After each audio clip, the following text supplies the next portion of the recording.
Assamese blogger পিকেটিভ চেনেলৰ নতুন এটা ভিডিঅ'লৈ আপোনালোক সকলোকে স্বাগতম জনাইছোঁ। আশা কৰিছোঁ নিশ্চয় আপোনালোক সকলো ভালে আছে। ভিডিঅ'ৰ থাম্বনেইল আৰু টাইটেল দেখি আপোনালোকে নিশ্চয় গম পাইছে ভিডিঅ'টো কেনেধৰণৰ হ'ব গৈ আছে। হয়, আজি হৈছে 6 ডিচেম্বৰ। আজি সন্ধিয়াৰ কেইটামান খবৰ আপোনালোকলৈ লৈ আহিছোঁ। আপোনালোকে ভিডিঅ'টো শেষলৈকে চাব বুলি আশা কৰিলোঁ আৰু আপোনালোকক এইখিনিতে অনুৰোধ কৰিম, চেনেলটোলৈ যদি আপোনালোক নতুনকৈ আহিছে চেনেলটো ছাবস্ক্ৰাইব কৰাৰ লগতে কাষতে থকা বেল আইকনটো প্ৰেছ কৰি অল কৰি থ'ব, যাতে নতুন এটা ভিডিঅ' দিয়াৰ লগে লগে আপোনালোকে আগতীয়াকৈ চাবলৈ পায়।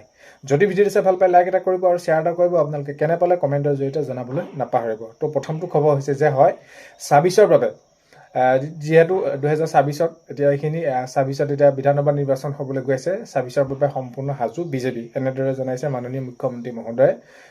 সেইখিনি আমি যিখিনি কৰিব লাগে সকলোখিনি সাজু হৈ উঠিছে আমাৰ যিখিনি। তো যিহেতু এতিয়া ২৬ৰ আৰম্ভণিতে বুলি ক'ব পাৰি, বহুত বেছি দিন নাযায়, মাৰ্চ এপ্ৰিল মানতে সেইখিনি নিৰ্বাচন যিহেতু হ'ব, বিধানসভাৰ নিৰ্বাচন, আৰু তাৰ বাবে সাজু বুলি কৈছে মাননীয় মুখ্যমন্ত্ৰী মহোদয়।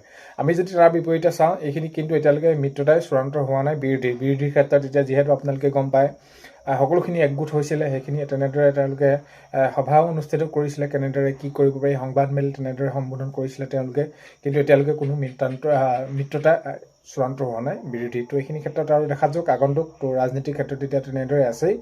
তো মুখ্যমন্ত্ৰী মহোদয়ে এইটো জনাইছে যে সম্পূৰ্ণ সাজু বিজেপি, এনেদৰে এইখিনি জনাইছে। নেক্সটটো খবৰ হৈছে আজি ডিব্ৰুগড়ত APCCৰ সভাপতি গৌৰৱ গগৈৰ সংবাদমেল। হয়, আজি ডিব্ৰুগড়ত APCCৰ সভাপতি গৌৰৱ গগৈ ডাঙৰীয়া সংবাদমেল, যিহেতু এতিয়া ২৬ৰ নিৰ্বাচন আহি আছে। নিৰ্বাচনৰ পূৰ্বে নিজৰ দলৰ সাংগঠনিক ভেটি এইটো মজবুত কৰিবই লাগিব, টনকিয়াল কৰিবই লাগিব, যিহেতু এতিয়া আৰু নিৰ্বাচনলৈ বহুত বেছি দিন নাই। আৰু এইখিনি ক্ষেত্ৰত আজি ডিব্ৰুগড়ত APCCৰ সভাপতি গৌৰৱ গগৈ ডাঙৰীয়া সংবাদমেল। এতিয়া নেক্সটটো খবৰ হৈছে মুখ্যমন্ত্ৰী কথামতেই কাম।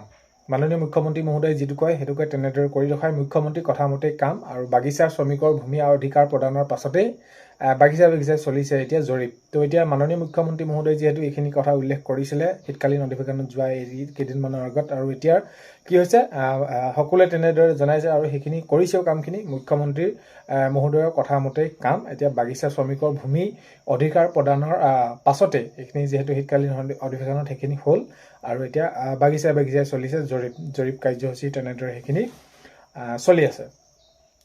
নেক্সটটো খবৰ হৈছে ২৬ৰ বিধানসভা নিৰ্বাচনত বিজেপিৰে মিত্ৰতা নহ'ব। তো এনেদৰে জনাইছে ২৬ৰ বিধানসভা নিৰ্বাচনত বিজেপিৰে মিত্ৰতা নহ'ব ৰিহন দৈমাৰী। তো সেইখিনি বিদিছে, সেইখিনি তেনেদৰে তেওঁলোকে জনাইছে।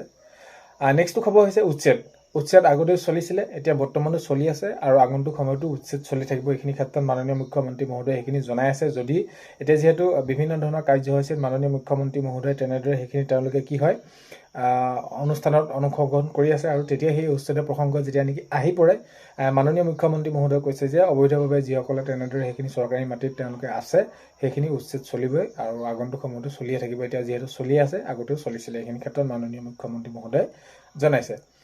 নেক্সটটো খবৰ হৈছে ৬ষ্ঠ দিনত ভৰি দিলে 108ৰ কৰ্মচাৰীসকলৰ আন্দোলন।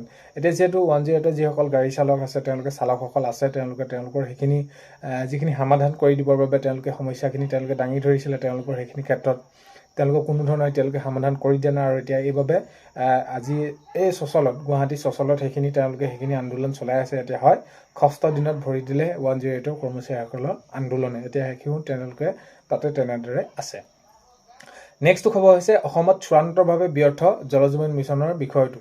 তো হয়, অসমত এতিয়া জল জীৱন মিছনৰ যিটো পানী যোগানৰ এইখিনি ক্ষেত্ৰত দিছে, কিছুমান ক্ষেত্ৰত দিছে, কিছুমান ঠাইত নাই। আমাৰ এইফালেতো চাবলৈ গ'লে তেনেকুৱা ধৰণৰ ব্যৱস্থাবোৰ হোৱাই নাই, মানে ধৰি লওক এতিয়া পানীত আজি কিমান দিনৰ পৰা নাই সেইখিনি। তো তেনেকুৱা ধৰণৰ এতিয়া প্ৰক্ৰিয়াবিলাক কিছুমান চবতে চলি আছে। আৰু এতিয়া অসমত চূড়ান্তভাৱে ব্যৰ্থ জল জীৱন মিছন বিষয়টো এতিয়া লোকসভাত উত্থাপন কৰিছে। লোকসভাত যিহেতু এইখিনি চলি আছে এইবিলাক। তো এতিয়া আজি এই যি প্ৰসংগটো, এই যি জল জীৱন মিছনৰ এইখিনি ক্ষেত্ৰতো বিষয়টো লোকসভাত সেইখিনি উত্থাপন কৰিছে যে এইখিনি চূড়ান্তভাৱে ব্যৰ্থ হৈছে। নেক্সটটো খবৰ হৈছে ২০ ডিচেম্বৰত অসমলৈ আহিব প্ৰধানমন্ত্ৰী নৰেন্দ্ৰ মোদী ডাঙৰীয়া। তো হয়, প্ৰধানমন্ত্ৰী ডাঙৰীয়া আহিব অসমলৈ, আৰু ২০ ডিচেম্বৰত আহিব, আৰু কেইবাটাও কাৰ্যসূচীত অংশ ল'ব। তেওঁ কেইবাটাও কাৰ্যসূচীৰ বাবে অসমলৈ আহিব, আৰু যিহেতু এতিয়া সেই যিসমূহ কাৰ্যসূচী কৰাৰ কথা আছিলে সকলোখিনি যেনেদৰে যি উদ্বোধন কৰিব লগা আছিলে কিবা তেনেদৰে, তো সকলোখিনি কাৰ্যসূচীত অংশগ্ৰহণ কৰিব। আৰু যিহেতু এতিয়া আগন্তুক নিৰ্বাচন আহি আছে, তো তাৰ বাবেও মাননীয় মুখ্যমন্ত্ৰী মহোদয়ে এইখিনি আৰু দলৰ হৈ সেইখিনি তেওঁলোকে কাৰ্যকলাপখিনি কৰি যাব। এতিয়া অহা ২০ ডিচেম্বৰত অসমলৈ আহিব প্ৰধানমন্ত্ৰী নৰেন্দ্ৰ মোদী ডাঙৰীয়া।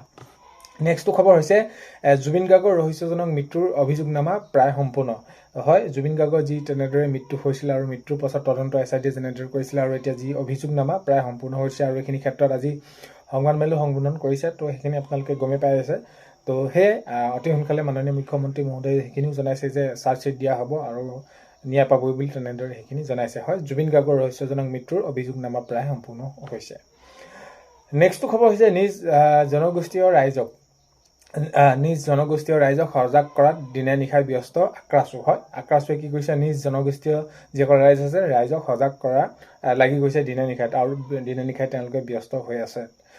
নেক্সটটো খবৰ হৈছে অতি সোনকালে ADR এপইণ্টমেণ্ট দিয়া হ'ব। মাননীয় মুখ্যমন্ত্ৰী মহোদয়ে জনাইছে যিহেতু অসম আৰক্ষী যিদিনাখনি এপইণ্টমেণ্ট তাৰিখ ঘোষণা কৰিলে বা সেইখিনি তেওঁলোকক দিয়া হ'ল এপইণ্টমেণ্ট, আৰু ADR ক্ষেত্ৰত বা স্বাস্থ্য বিভাগত যিসমূহ এপইণ্টমেণ্ট দিবলৈ আছে, অৰ্থাৎ যিসমূহ বিভাগত এতিয়া এপইণ্টমেণ্ট দিয়া নাই সেইসমূহ বিভাগত অতি সোনকালে এপইণ্টমেণ্ট দিয়া হ'ব বুলি মাননীয় মুখ্যমন্ত্ৰী মহোদয়ে জনাইছে, আৰু এই মাহৰ ভিতৰতে আপোনালোকৰ এই এপইণ্টমেণ্ট পোৱাৰ সম্ভাৱনা বহুত বেছি সম্ভাৱনা আছে। নেক্সটটো খবৰ হৈছে 6 জনগোষ্ঠীয় জনজাতিকৰণৰ সন্দৰ্ভত গৌৰৱ গগৈৰ প্ৰতিক্ৰিয়া। তো গৌৰৱ গগৈ ডাঙৰীয়াই সেইখিনিৰ ওপৰত প্ৰতিক্ৰিয়া কৰিছে। 6 জনগোষ্ঠীৰ জনজাতিকৰণৰ সন্দৰ্ভত গৌৰৱ গগৈ ডাঙৰীয়াই তেনেদৰে সেইখিনি প্ৰতিক্ৰিয়া প্ৰকাশ কৰিছে। নেক্সটটো খবৰ হৈছে 6 জনগোষ্ঠীৰ জনজাতিকৰণৰ পূৰ্ণ সমৰ্থন অগপৰ। হয়, 6 জনগোষ্ঠীৰ জনজাতিকৰণৰ পূৰ্ণ সমৰ্থন অগপৰ সাংসদ ফণীভূষণ চৌধুৰীয়ে তেনেদৰে সেইখিনি জনাইছে। নেক্সটটো খবৰ হৈছে শিৱসাগৰ সমষ্টিত নেখেলিবও পাৰোঁ, এনেদৰে মাননীয় যি শিৱসাগৰ সমষ্টিৰ বিধায়ক অখিল গগৈ ডাঙৰীয়াই সেইখিনি জনাইছে যে শিৱসাগৰ সমষ্টিত মই নেখেলিবও পাৰোঁ, মন গ'লে গুৱাহাটীতো খেলিব পাৰোঁ, তেনেকুৱা ধৰণৰ যিটো সমষ্টিত। তো অখিল গগৈ ডাঙৰীয়াই তেনেদৰে জনাইছে। তো আগন্তুক সময়ত গম পোৱা যাব কোন সমষ্টিত কেনেদৰে খেলে ৰাইজৰ দলৰ বিধায়কজনে তেনেদৰে সেইখিনি জানিবলৈ দিছে। তো দেখা যাওক কি হয় কি নহয়, শিৱসাগৰ সমষ্টিত নেখেলিব পাৰোঁ বুলি বা তেনেকুৱা ধৰণৰ এটা কথা উনুকি আছে অখিল গগৈ ডাঙৰীয়াই। নেক্সটটো খবৰ হ'ল হাইলাকান্দিত মুখ্যমন্ত্ৰী মহোদয়ে বিতৰণ কৰিলে চেক উদ্যমিতা আঁচনি। উদ্যমিতা আঁচনি যিহেতু এতিয়া পূৰ্বে যি তেনেদৰে প্ৰকাশ পাইছিলে তথ্য লিষ্ট আছিলে, তেনেদৰে যোন সমষ্টিত যেনেদৰে দিয়াৰ কথা, আৰু সেই অনুসৰি মাননীয় মুখ্যমন্ত্ৰী মহোদয়ে হাইলাকান্দিত আজি কি কৰিছে, উদ্যমিতা আঁচনি যি 10,000 টকাৰ চেক সেইখিনি মাননীয় মুখ্যমন্ত্ৰী মহোদয়ে বিতৰণ কৰিছে। নেক্সটটো খবৰ হৈছে গুৱাহাটীত পোষ্ট মেলনৰ সংগীতানুষ্ঠানক লৈ গৌৰৱ গগৈৰ প্ৰতিক্ৰিয়া। যিহেতু এতিয়া গুৱাহাটীত পোষ্ট মেলনৰ সংগীতানুষ্ঠান আগন্তুক সময়ত আহিব, তো সেইখিনিক লৈ গৌৰৱ গগৈ ডাঙৰীয়াই প্ৰতিক্ৰিয়া প্ৰকাশ কৰিছে। নেক্সটটো খবৰ হৈছে মাননীয় মুখ্যমন্ত্ৰী মহোদয়ে সেইটো জনাইছে, আজিও জনায় বা আগন্তুক সময়তো সেইখিনি যেনেদৰে সেইখিনি কৰিব লাগে কামবিলাক কৰি যায়। নিযুক্তিৰ প্ৰক্ৰিয়া চলি থাকিব, বিজ্ঞাপন ওলাবই, আৰু এইখিনি ক্ষেত্ৰত অসম আৰক্ষীত ইতিমধ্যে ওলাইছেই। তো তেনেকুৱা ধৰণৰ নিযুক্তি প্ৰক্ৰিয়া সেইবিলাক চলি থাকিব। নেক্সটটো খবৰ হৈছে অৰুণোদয় আঁচনি যিসকলে ধৰি লওক বাদ পৰিলে, তেওঁলোকৰ সেই অৰুণোদয় আঁচনি দিয়াক লৈ কোনো চিন্তা কৰাৰ বিষয় নাই। অৰুণোদয় আঁচনিও তেনেদৰে সেইখিনি তেওঁলোকে পাব যিসকলে পাব। আৰু চৰকাৰী ঘৰৰ ক্ষেত্ৰত মই যিহেতু আগতে জনাইছোঁ যে চৰকাৰী ঘৰ যিসমূহ লিষ্ট আছিলে আগতে তেনেদৰে, কিন্তু এতিয়া আগৰ সেইখিনি ভেৰিফিকেশ্যন হ'ব। যিহেতু এতিয়া কিছুমানে হকী বাইদেউসকলে কি কৰিলে, কাৰোবাৰ ঘৰ পকা আগতে আছেই, তেনেদৰে কাৰোবাৰ গোহালি ঘৰ, খেৰ ঘৰ বা ভাল ঘৰ তেনেদৰে ফটো দিয়াত সেইখিনি ক্ষেত্ৰত অলপমান খেলি মেলি সৃষ্টি হৈছে। সেইখিনি ক্ষেত্ৰত জনাইছে যে এইখিনি কি কৰা হ'ব, আকৌ চোৱা হ'ব বুলি জনাইছে। আৰু মুখ্যমন্ত্ৰী আত্মনিৰ্ভৰশীল আঁচনি টকা কেতিয়ালৈ দিয়া হ'ব বুলি সেইখিনি সকলোৱে জানিব বিচাৰিছিলে। এইখিনি ক্ষেত্ৰত আৰু বহুত বেছি দিন নহয়, অতি সোনকালে এই যি মুখ্যমন্ত্ৰী আত্মনিৰ্ভৰশীল আঁচনি টকা অতি সোনকালে দিয়া হ'ব। আৰু এইখিনি ক্ষেত্ৰত মাননীয় মুখ্যমন্ত্ৰী মহোদয়ে জনাইছে যে পূৰ্বে যিসকলে পাইছিলে তেওঁলোককো সেইখিনি সাঙুৰি লোৱা হ'ব। আৰু কৃষক পঞ্জীয়ন যদি আপোনালোকে কৰি লোৱা নাই, কৰি ল'ব অতি সোনকালে। আৰু কৃষকৰ আপোনালোকৰ যদি টকা সোমোৱা নাই, EKYC, আধাৰ বেংক চিডিং একাউণ্ট ষ্টেটাছ আপোনালোকে FDO প্ৰচেছ সকলোখিনি চাব, আৰু এইখিনি কৰি ল'লে আপোনালোকৰ সকলোখিনি ঠিক হৈ উঠিব। তো আজি এই ভিডিঅ'টোত এইখিনি আছিলে। আপোনালোকে ভিডিঅ'টো শেষলৈকে চোৱাৰ বাবে বহুতে বেছি ধন্যবাদ। এইখিনিতে আপোনালোকক ভিডিঅ'ৰ প্ৰথমতে কোৱাৰ দৰে চেনেলটোলৈ যদি আপোনালোক নতুনকৈ আহিছে, ছাবস্ক্ৰাইব কৰাৰ লগতে কাষতে থকা বেল আইকনটো প্ৰেছ কৰি অল কৰি থ'ব, যাতে নতুন এটা ভিডিঅ' দিয়াৰ লগে লগে আপোনালোকে আগতীয়াকৈ চাবলৈ পায়। অন্য এটা ভিডিঅ'তে লগ পোৱাৰ আশাৰে আজিলৈ বাই।